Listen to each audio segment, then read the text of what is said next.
عايزة من الراجل ايه؟ الست تحب من الراجل اي ست في الدنيا تقول لك انا مش عايزه حاجه غير الاهتمام. انت عارف لو قال لي كلمه حلوه انا ممكن اقعد عليها اليوم كله والله مبسوطه وسعيده، واربي الاولاد واغسل واطبخ له واعمل له احسن اكل هو عايزه لما يقول لي بس كلمه حلوه.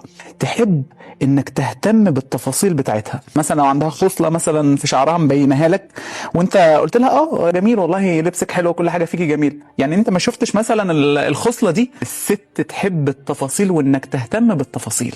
لو انت قدرت تعمل الحاجات دي مع الست انت خلاص جذبت قلبها. ربنا قال ايه؟ وعاشروهن بالمعروف. المعروف هو الاهتمام، المعروف هو الكلمة الحلوة، المعروف انك تديها احتياجاتها من ود وسكن. هتبقى الست مبسوطة وسعيدة وهتمشي الدنيا.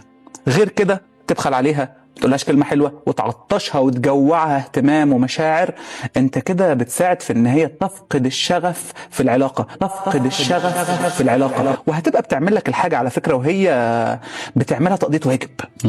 هو لازم يجي يلاقي اكل في البيت، يعني ما هعمل له الاكل. فدي مصيبه انك توصل الست للمرحله دي. ده اللي بيخلي الست تروح تدور على الاهتمام بره. انا بسمع حد بيقول كلام حلو بره، انا مش عايزه حد غير ان هو يقول لي صباح الخير عامله ايه وبالليل مساء الخير اخبارك ايه ويسمعني.